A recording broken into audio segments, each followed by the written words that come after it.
बैठिए बैठिए प्लीज।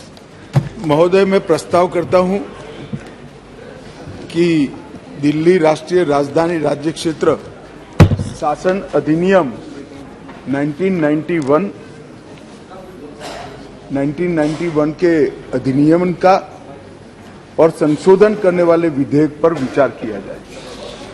माननीय महोदय, जब इसको संसद के सामने मेरे साथी नित्यानंद जी ने पेश किया तब थोड़ा शोर शराबा भी हुआ। कुछ मान्यवर सदस्यों ने मुद्दे उठाए थे कि ये विधेयक जो लेकर आए हैं वो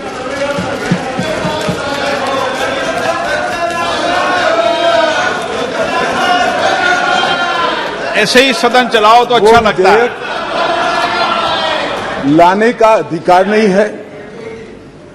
संविधान के तहत संसद की कॉम्पिटेंसी पर भी सवाल उठाए गए हैं और दूसरा ये मुद्दा उठाया गया कि ये विधेयक जो लेकर मैं इस सदन के सामने उपस्थित हुआ हूं वो विधेयक सुप्रीम कोर्ट के जजमेंट के भावनाओं के विरुद्ध है। मान्यवर, सबसे पहले मैं यह दोनों चीजों का बहुत डिटेल जवाब देना चाहता हूं क्योंकि उस वक्त जब मैं खड़ा हुआ विपक्ष का मूड सुनने का नहीं था। आज कुछ अच्छा भी मूड दिखता है। तो मान्यवर, जब तक कॉम्पिटेंसी का सवाल है,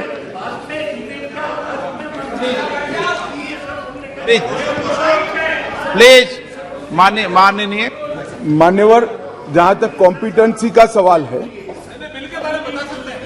संघ राज्य क्षेत्र का प्रशासन संविधान के भाग 8 में उल्लेखित प्रावधानों के तहत आता है।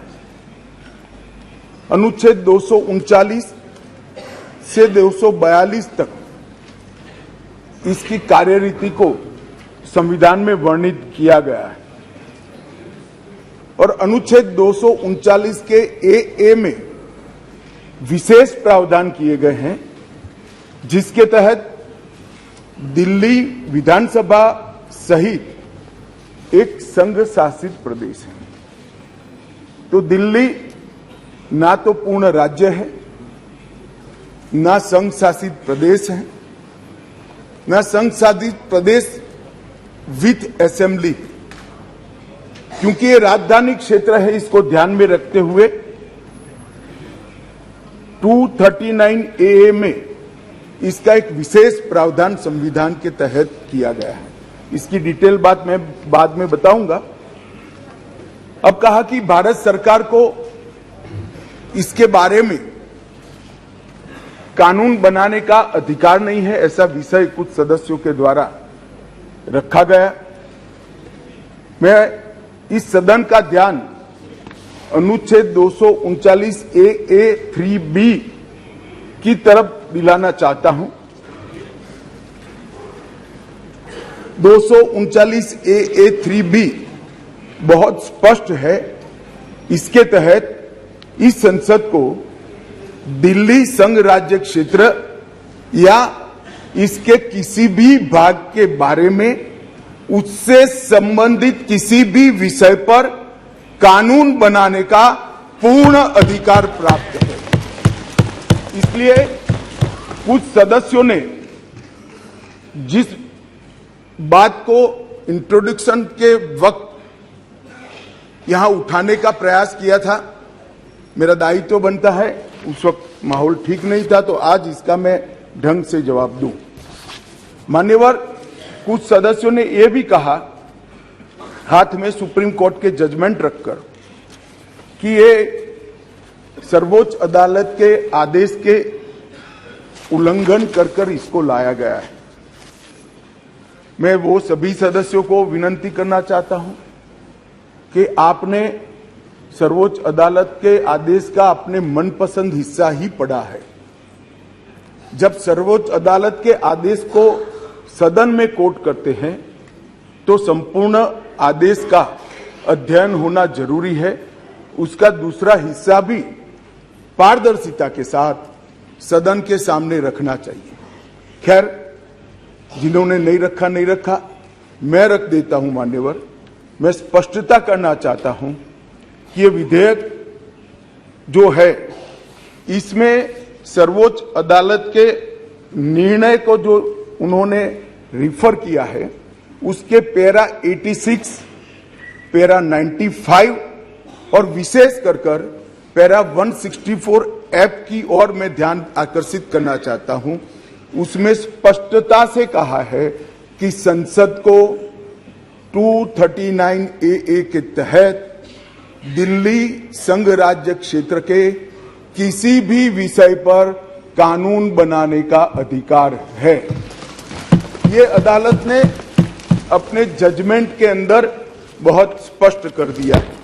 मान्यवर, अब मैं थोड़ा विधेयक पर बात करना चाहूंगा। दिल्ली शासन, इसकी एक ऐतिहासिक पृष्ठभूमि है मान्यवर। दिल्ली की स्थापना 1911 में अंग्रेजों के शासन के द्वारा महरौली और दिल्ली, दो तहसीलों को पंजाब प्रांत से अलग कर बनाई गई। 1919 और 1935 में ब्रिटिश सरकार ने चीफ कमिश्नर प्रोविंस का नोटिफिकेशन किया और दिल्ली को चीफ कमिश्नर प्रोविंस के तहत रखा गया। आजादी के बाद पट्टाभी सीतारामैया समिति ने दिल्ली को राज्य स्तर का दर्जा देने की सिफारिश की थी।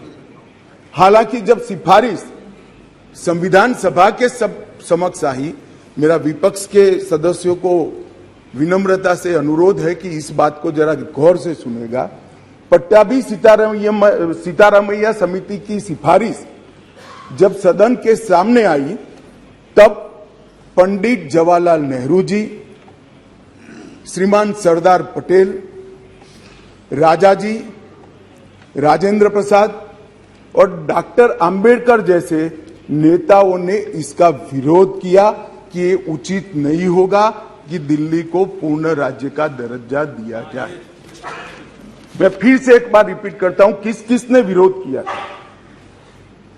पंडित नेहरू ने किया था, सरदार पटेल ने किया था, राजा जी ने किया, राजेंद्र प्रसाद जी ने किया और अंबेडकर जी ने भी इसका विरोध किया था। और उस वक्त पंडित नेहरू जी के एक चर्चा के हिस्से को मैं सदन के सामने रखना चाहता हूं। 2 साल पहले सदन ने एक समिति, सीतारामैया समिति की नियुक्ति की और अब जब रिपोर्ट आया है तब दुनिया बदल गई है, भारत बदल गया है और दिल्ली काफी हद तक बदल गई है। इसलिए दिल्ली में हुए इन परिवर्तनों की परवाह किए बगैर उस समिति की सिफारिशों को स्वीकार नहीं कर सकते और स्वीकार करना वास्तविकता से पूरी तरह मुंह मोड़ लेना होगा। एक समय तो नेहरू जी ने संविधान सभा के सदस्यों को यहां तक कहा कि चूंकि नई दिल्ली में 3/4 संपत्ति केंद्र सरकार की है, इसलिए तर्कसंगत यही होगा कि इसको केंद्र के अधीन रखा जाए। बाद में जब अंबेडकर जी ने समापन किया, तब उन्होंने कहा, जहां तक दिल्ली का सवाल है, हमें ऐसा लगता है कि भारत की राजधानी के रूप में शायद ही किसी स्थानीय प्रशासन को मुक्त अधिकार यहां दिए जा सकते हैं। संयुक्त राज्य अमेरिका और ऑस्ट्रेलिया में जो राजधानी के क्षेत्र है, इसकी मिसाल भी उन्होंने वहां दी और उन्होंने कहा कि इसके लिए एक अलग व्यवस्था करनी चाहिए और संविधान सभा में इस पर जोड़ना चाहिए। खैर, मैं इसलिए कहता हूं कि आप जिस चीज का विरोध कर रहे हैं, ये सिफारिश किसकी थी ये आपको मालूम होना चाहिए। ये पंडित नेहरू की सिफारिश थी। मान्यवर, मैं उसके बाद में 1991 में सी स्टेट एक्ट के द्वारा दिल्ली को विधानसभा दी गई परंतु 56 में राज्य पुनर्गठन आयोग की सिफारिशों पर दिल्ली की विधानसभा हटाकर उसको संघ राज्य घोषित किया गया। लगभग 3 दशक तक ये व्यवस्था चलती रही। 87 में सरकारिया कमेटी बनी, जो बाद में बालाकृष्णन कमेटी के रूप में जानी गई, और 91 में 69वां संविधान संशोधन किया गया, और इसके बाद दिल्ली राजधानी राज्य क्षेत्र शासन अधिनियम 1991, जिसमें मैं आज संशोधन लेकर आया हूं, इसको इस महान सदन ने पारित किया गया। और वही विधेयक के अंदर, संविधान संशोधन के अंदर 239A, जिसका मैंने जिक्र किया, उसमें इस संसद को राजधानी क्षेत्र के किसी भी हिस्से के लिए और किसी भी कार्य के लिए कानून बनाने के लिए संपूर्ण अधिकार संसद को देने का काम किया गया। मान्यवर, समस्या कहां से समाप्त शुरू हुई? 1993 से व्यवस्था चली आ रही थी। कभी भारतीय जनता पार्टी सत्ता में आई, कभी कांग्रेस पार्टी ने शासन किया, कभी ऊपर कांग्रेस का शासन था तब हमारी सरकार थी, तो कभी ऊपर कांग्रेस की सरकार थी तब नीचे हमारा शासन था, मगर कोई झगड़ा नहीं हुआ था, सब कुछ ठीक चल रहा था, क्योंकि किसी की मंशा अधिकार हथियाने की नहीं थी, सेवा करने की। कांग्रेस पार्टी ने भी भाजपा के साथ झगड़ा नहीं किया, भाजपा ने भी कांग्रेस सरकार के साथ झगड़ा नहीं किया, और बहुत अच्छे से चल रहा था, कोई डिस्प्यूट नहीं, कोई झगड़ा नहीं। 1915 में स्थिति बदली और यहां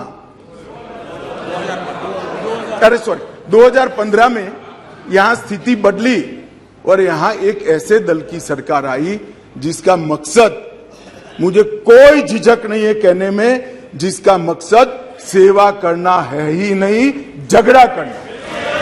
माननीय अध्यक्ष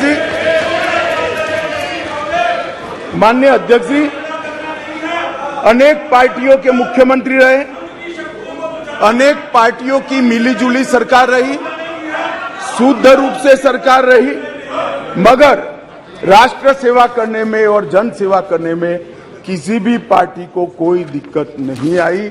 मैं बाद में बात करूंगा क्या दिक्कत है वो, उसकी भी डिटेल बात करूंगा, प्रॉब्लम क्या है वो। प्रॉब्लम ट्रांसफर पोस्टिंग के अधिकार का नहीं है, विजिलेंस को कंट्रोल में लेकर बंगला जो बना दिया है, इसका सत्य छुपाना है। जो भ्रष्टाचार हो रहा है, इसका सत्य छुपाना है। मान्यवर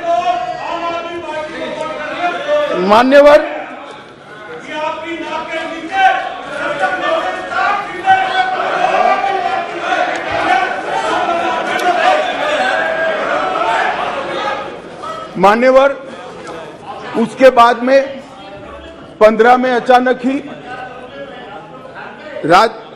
दिल्ली राज्य सरकार ने एक विषय सर्कुलर निकाला, जिसमें उन्होंने ट्रांसफर पोस्टिंग के अधिकार अपने हाथ में लिए। केंद्र सरकार ने एक नोटिफिकेशन निकाला, उसको हाईकोर्ट में चैलेंज किया गया।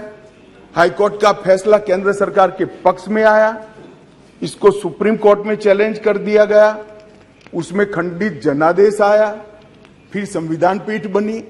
संविधान पीठ ने कुछ फैसले कर नीचे फिर से 2 जजों की बेंच को दिया, उसमें भी सहमति नहीं बन पाई, और फिर से संविधान पीठ बनी जिसने अभी अभी फैसला दिया। मान्यवर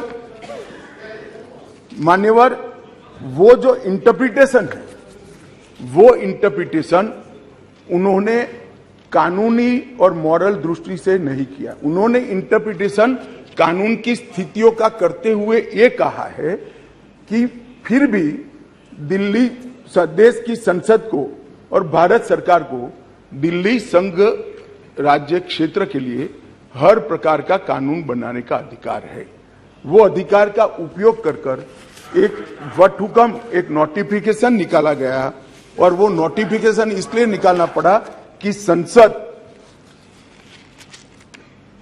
उस वक्त काम नहीं कर, मतलब संसद बैठी नहीं थी, बैठकें चल नहीं रही, तो नोटिफिकेशन निकला और संसद सत्र के अनुपस्थिति में जो नोटिफिकेशन निकला, इसको मैं यहां लेकर आया हूं, जो आज सदन के चर्चा के लिए मैंने आप सबके सामने रखा है। मेरा सभी पक्ष के सदस्यों से विनती है कि चुनाव जीतने के लिए, किसी समर्थन हासिल करने के लिए, किसी पक्ष का विधेयक का समर्थन करना या विरोध करना, ऐसी राजनीति नहीं करनी चाहिए। नए गठबंधन बनाने के अनेक प्रकार होते हैं। नया गठबंधन बनाने के अनेक प्रकार होते हैं। विधेयक और कानून देश के भले के लिए लेकर आते हैं। इसका विरोध या इसका समर्थन भी देश के और दिल्ली के भले के लिए करना चाहिए। अगर हमारी राजनीति में थोड़ी स्वीकृति कम है तो सबको मिलाना है। दिल्ली का जो होना है वो हो, जितना भ्रष्टाचार होना है वो हो। मंत्री कुछ भी करे, मुख्यमंत्री करोड़ों के बंगले बनाए, मगर हम विपक्ष में रहते हुए समर्थन करेंगे, क्योंकि हमें गठबंधन बनाना है। इस तरह से नहीं सोचना चाहिए। मेरी अपील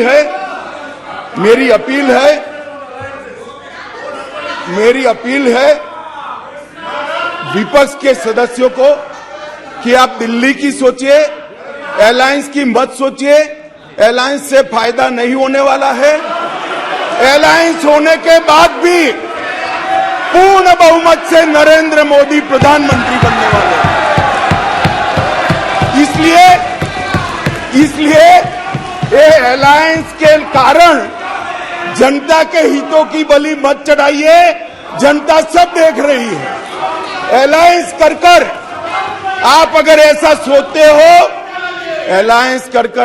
ऐसा सोचते हो कि जनता का विश्वास हासिल कर दिया जाएगा, जनता का विश्वास आपको मिला था, मगर जिस तरह से 10 साल यूपीए ने शासन चलाया, 12 लाख करोड़ के घपले घोटाले करे, इसलिए आज वहां बैठे। और मैं फिर से कहना चाहता हूं, दिल्ली सरकार के घपले घोटाले भ्रष्टाचार को प्रच्छिन्न रूप से अलायंस की गरज के कारण मदद कर रहे हो।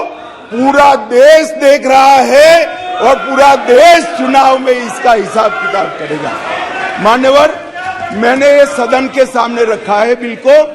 मेरा सभी से निवेदन है कि अलायंस के मद्देनजर इस पर अपना अभिप्राय न करे। देश के और राजधानी क्षेत्र के भले के लिए न्यूट्रलिटी से बात करे।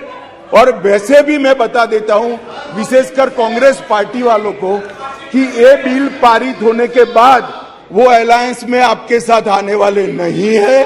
तो जो सच है वो करिए। इतना अपील करके मेरी बात को समाप्त करें।